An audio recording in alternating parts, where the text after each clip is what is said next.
Well, I mean, I think first and foremost, we want to do something different. So, I thought trying to do something more unpredictable would be a better route for us. And then also too, because Ryuga is so evil in the TV show, he does a lot of things that we can't really get away with on American television. So that's some of the reasons. I'll let Nathan take over on this one.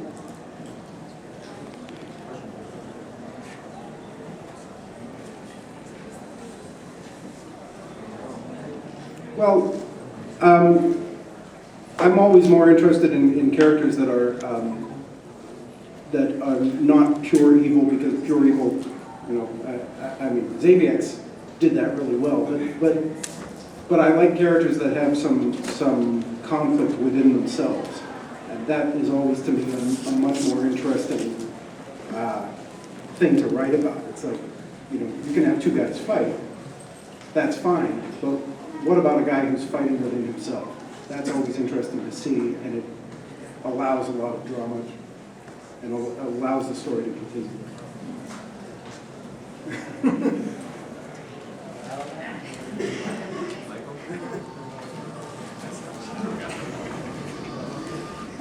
This question is actually for you, Steve. Out of all the Kamen Rider series, which one was your favorite? And if you get another Kamen Rider show, which one would you like to do?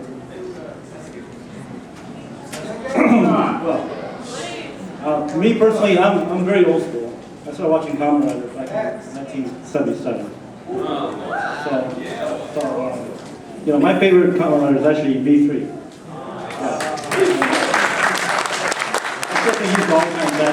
Because I love the old shows because they focus on the Kamen Rider more and all his backstories and all that stuff. I think the newer shows are a little bit more complex, but sometimes it can be very confusing. But anyways, in regards to your question, if I was to do another one, it would probably be a toss-up between either Faiz or Kabuto.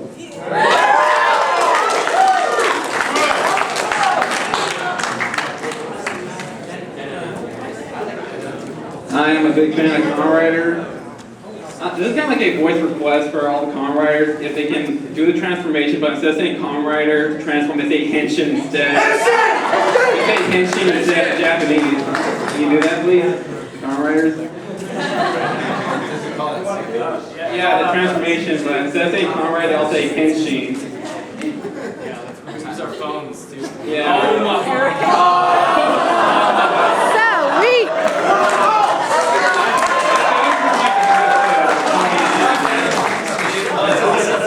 Yeah, if you ever want to do it, they can do it as well. Spear and strike can do it as well. The Henshin and stuff. I expect to see this on YouTube tomorrow, guys. I got it right. It'll show up there if you actually transform. Yeah, that'd be great. Just call it out. More. Henshin! Thank you. This is a KRDK exclusive.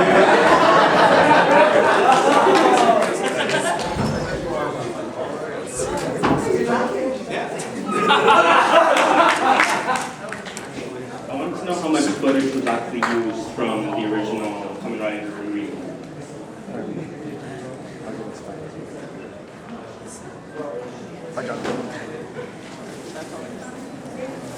Of course, we only use the footage where the guys were in the costumes.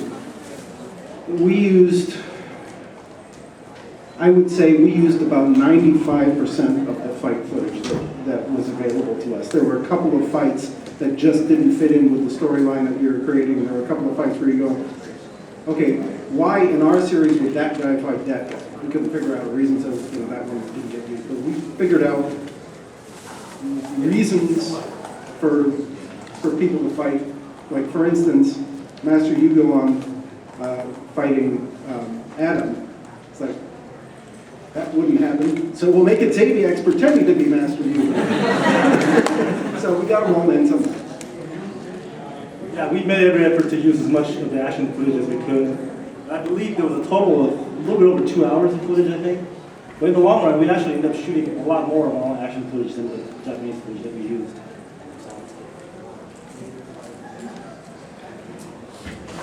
All right, my question is for Matt. How did you feel going from Kamen Rider Dragon Knight to doing Mortal Kombat Reborn on YouTube as Johnny Cage? I want to know that. You guys talk about that.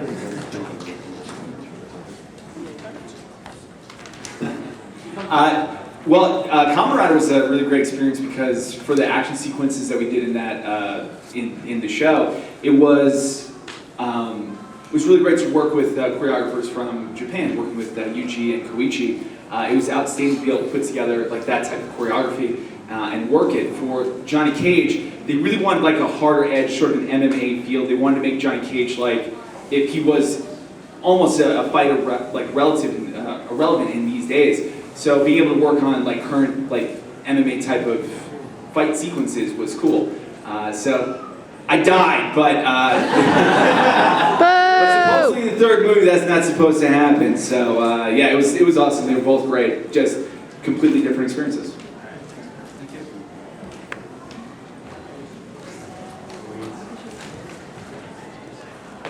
Yeah, I guess my first question is. Can you elaborate on that?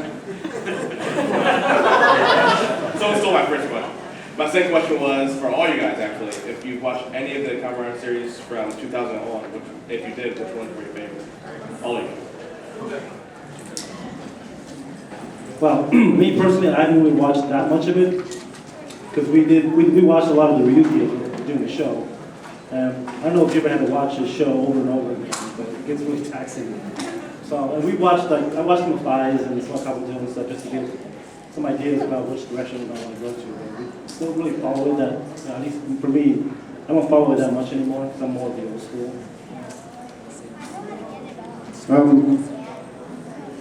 I haven't watched that many either because other projects I have to do research for other things. But what was the one with the musical instruments?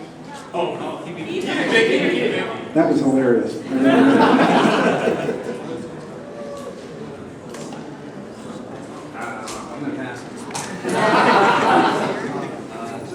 Just an episode here or there for me. Nothing major, fortunately. Yeah, same here. I mean, Michelle Walsh was originally a paranormal journalist, and so I didn't want to know anything about the show, quite honestly, because I was supposed to be kind of clueless. And then when my character changed, I was like, damn, I better go and watch one of those. My favorite from 2009 is Kamen Rider Dragon Knight. Yay! I really enjoyed Ryuki. That was awesome. Since it's what the source material is based off of. But yeah, I think Kamen Rider Dragon Knight was pretty cool too. Just throwing that out there, everyone. Yeah, same with me. I watched all the Ryuki series, but I did not catch any of the other series from since then. Sorry. There was one I watched with a bat. Yes, that's it. Okay, I'm glad. I was hoping somebody would help me out here, but that one was really cool. That was really interesting. Besides Kamen Rider, of course, holds dear to my heart, but that one was pretty cool. Plus, I love Batman too. That's a tough question. But out of all the footage I've seen, I'd have to say by far the best acted,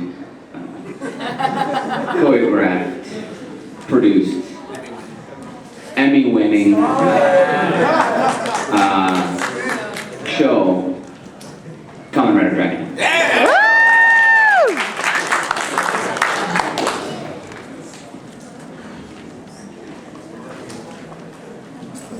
I want to say thank you guys for coming.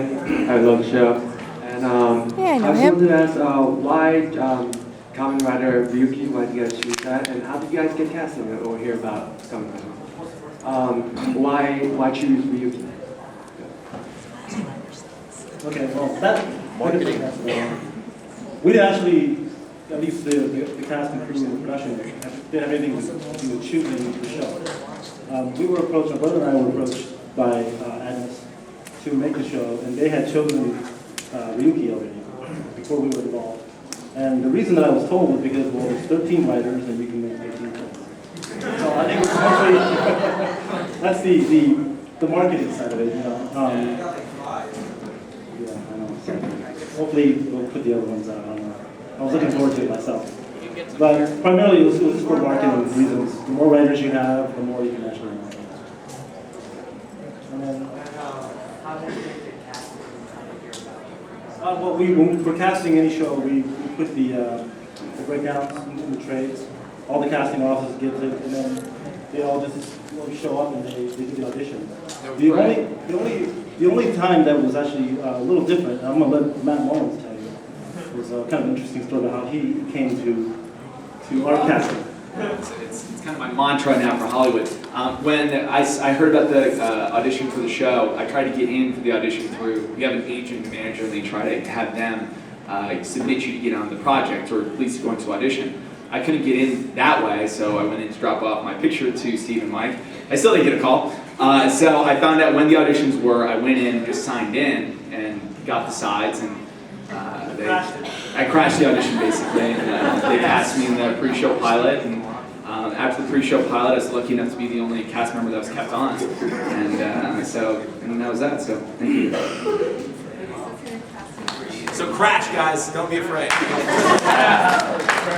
And another interesting story that I actually met Matt in Florida when I was shooting a commercial, and he came in to just show up and helping one of his John Stewart, one of the students, and so I remembered him from that, and I'm like, what this kid's doing?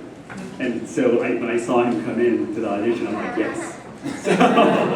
So we're very happy to have him, and the rest is history. So. Keith Hayward, ladies and gentlemen. Going down the line, I was going to ask, what are your inspirations that got you doing what you're doing and keep you doing what you're doing? Well, for me, I mean, my main background as a kid is, and still now, I'm a special makeup effects creature designer artist. And so what actually got me, introduced me to the sense of wonder and fantasy was Ultraman. I was 9 years old, I was 7 years old, living overseas in Taiwan. And I take a bus to school every morning, and one day there was this giant billboard with these silver guys with red stripes fighting monsters, and I lost my mind. And so in school, I was in the 3rd grade, in school, I was talking to all my friends, like, oh, what's going on? Let's go watch this movie. After school, I saw it 3 times that day. And that movie changed my life, and after that, I started to discover, wow, there's Kamen Rider, there's all these shows, Kikaida, and from that point on, I just fell in love with the whole Japanese superheroes. And then when I was 21, I got to meet Shotaro Ishinomori. And it was amazing experience. He was such a kind man, and he even told me I was in better shape than 21. But he even told me that I look like a Kamen Rider, and I should go audition for it. So that's been primarily my influence, especially doing a show like this. Again, it's a dream come true because I followed it since I was a kid. My influence, I started out when I was a kid reading fantasy. I read Lord of the Rings back to back twice when I was 12, and I've read it, all the time since. And just like every fantasy book, every comic book that I could get my hands on. And then movies. The Star Wars came out when I was 12 years old, so I'm old. Star Wars came out when I was 12 years old, and that made me go, okay, I like writing. I want to do that kind of writing. And I think I saw it 5 weekends in a row. And just every time, and when new ones came out, same thing. So yeah, fantasy movies, science fiction movies just filled my brain. And when Steve asked me to write Kamen Rider, I poured it all back out. Nathan also wrote Guyver 2. Yeah, I did. Guyver 2. Yes!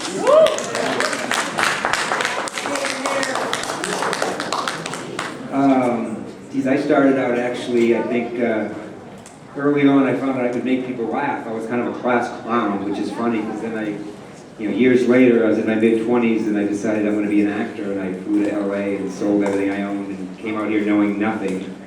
And I